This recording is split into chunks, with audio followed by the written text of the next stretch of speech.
The Lord be with you. A reading from the Holy Gospel according to John. Jesus said to his disciples, "As the Father loves me, so I also love you.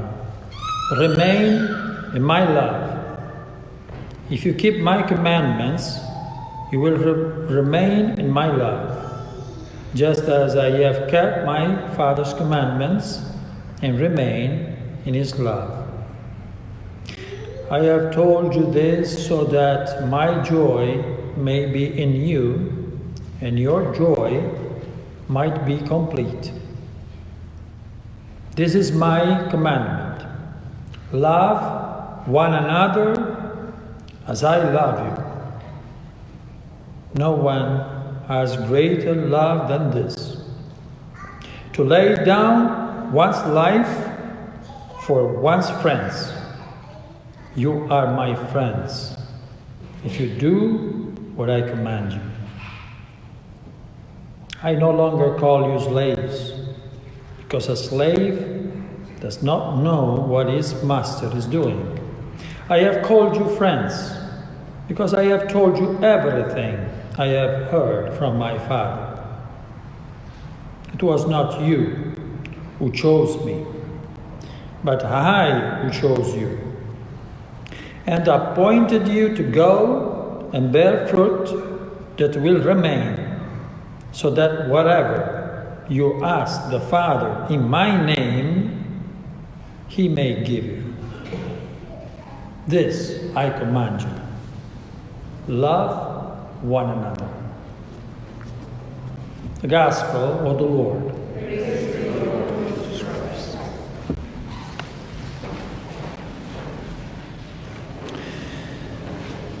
There is this book of C.S. Lewis that has this title, The Four Loves.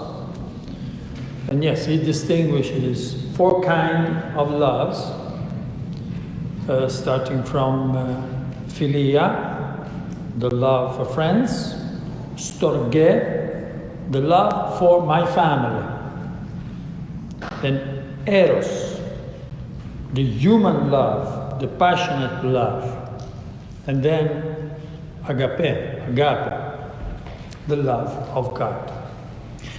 Tonight, we only take two of those loves in order to meditate in the Gospel of tonight. So we talk about eros and we talk about agape. Only these two. Because these two loves, they can go together, but they can also be opposite one to another. So let us start with eros first. So we know that eros is the love that belongs more to our human being. It's our biological nature to love that way. People, when they say I love you, at the beginning they are scared to say it. Why? Because when you say I love you to somebody, that involves some effort from your part. It's like a promise. But then, people who is really in love, they can't help but saying I love you. So it's like a power that we discover in ourselves, the desire for another person, loving another person. But where is this coming from?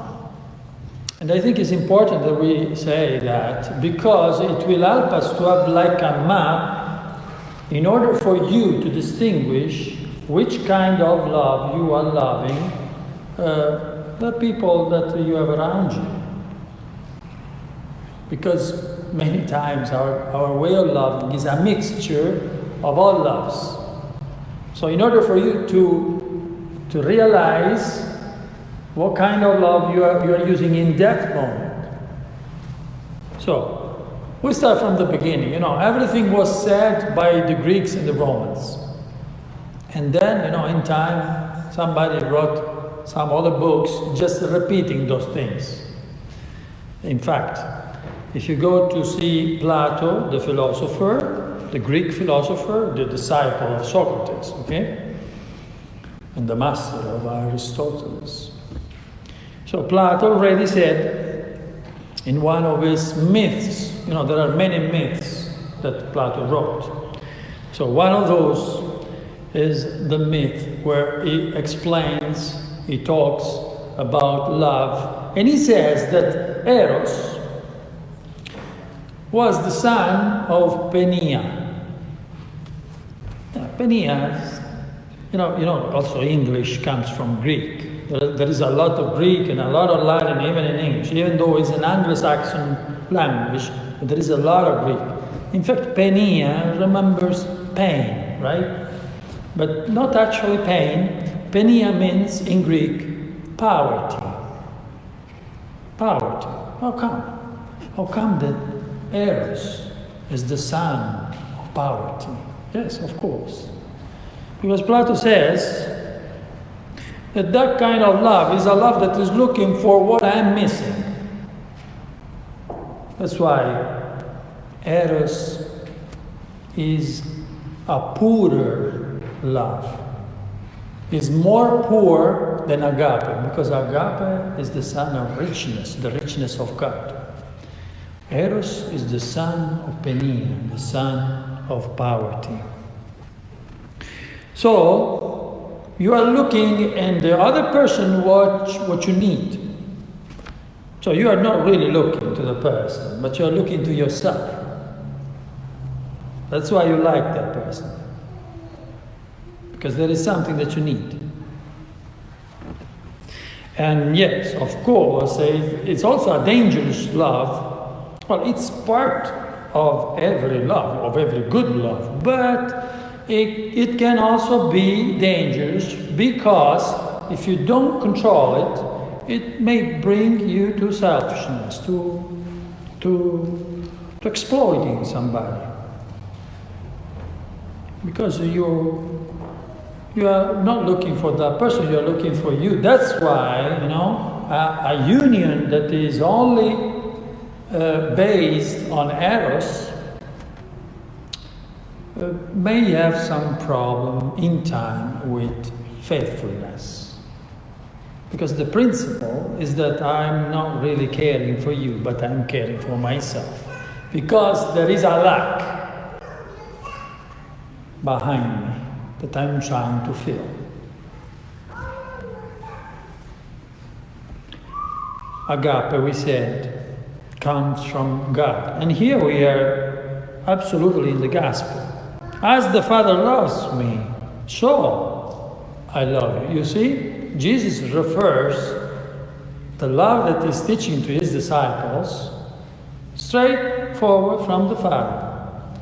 And Jesus says the word eros 0 times, and that night he says the word agape 25 times. Because this is the kind of love that Jesus is trying to hand us over.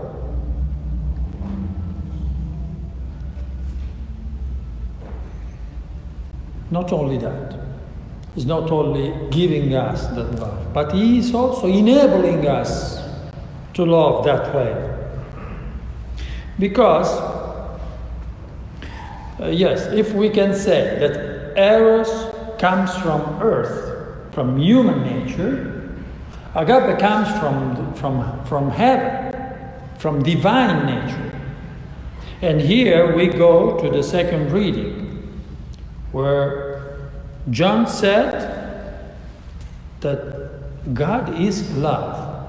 God is agape. That kind of love is God himself, is the substance of God. And this is what Jesus, that comes from God the Father, is trying to give us. But we read in the second reading the first letter of John, chapter 4, until the verse 10. The verse 11 says, that if God loved us this way, so you would expect, so we have to love back God. Now, that would be yes. But this is agape. So John says, if God loved us so much, so we have to love our brothers. You see? This love is all about donation. This is what this love wants. This love is free, is a love that is ready to lose everything, is a love that doesn't want nothing in exchange, and who can ever love this way? Maybe you tried. Maybe you tried to love somebody that way. Then you realize that only with your human strength is very difficult. You need your faith to do that. But this is what Jesus did. He said, I love you and I will love you even though you put me in a cross. Somebody could ask now, why? Why in the world somebody should love this way? There is a reason. And that is, yes, a good exchange. Because you see, in this gospel, Jesus is also talking about joy and complete joy. So I'm teaching this because this is the secret of joy, the secret of happiness, of real happiness. In fact, look, if you had the chance to go on that bridge from where many people jumped, to kill themselves. Imagine that you could go on that bridge and ask to that person, my friend, do you have somebody to love? Do you have somebody that is happy because of you? Because this is the problem. That if you don't have anyone to make happy, that is the saddest thing in the world. If there is nobody that is happy because of you, then you will realize that your life has no sense or has no meaning. This is the secret of agape. And this is why Jesus is teaching us to love this way. Because when you do it, you will realize that you will feel all right. That your life will have a sense, will have a meaning. Even though maybe you're loving your son, your daughter, you are loving your father, your mother, you're loving your friend, you're loving your wife, you're loving your husband, but you need somebody. So we can assume that happiness is always related to someone else. You cannot only say, I'm happy with myself and I'm okay, because you are not okay. And in time you will realize that you cannot just close yourself in a box and think that you are happy, because you are not. Because you are not created for that. The Creator knows that you will be happy if somebody else receives the fruit of your effort. And so you will be very happy because you see somebody smiling because of you.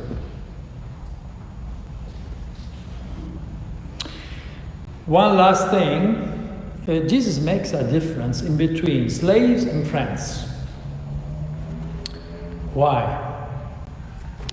Well, he has nothing to say against the slaves because he is the slave, Jesus is the slave of humanity because he crucified himself for us. And Mother Mary, she is the slave. She said, I am the slave of the Lord. So no problem with slave. Okay? But he wants to say another thing in this passage. He says, you are not slaves, you are friends. which means that you are not joining me because you are forced, or because I'm threatening you, or because you are afraid that you will be punished. I don't want this. I want you to be like my friend. And what about friends? Are you free tonight? We can go out together. I'm sorry, I can't. No problem, see you tomorrow. This is friends, you know? You come only if you are free, only if you want. Jesus wants a free choice. He wants you to love this way because you really want to. Because if it is not a free choice, then it doesn't work. So, this is the proposal of Jesus for us. He's proposing us to love that way with all our heart, without asking anything, and only because you want to do it. Only because you deliberately decided to do it, because you enjoy in loving, just like God is enjoying loving, even though, you know, from the beginning of the world, the history or the story of God is full of people who decided not to love Him. And even though that, He didn't stop.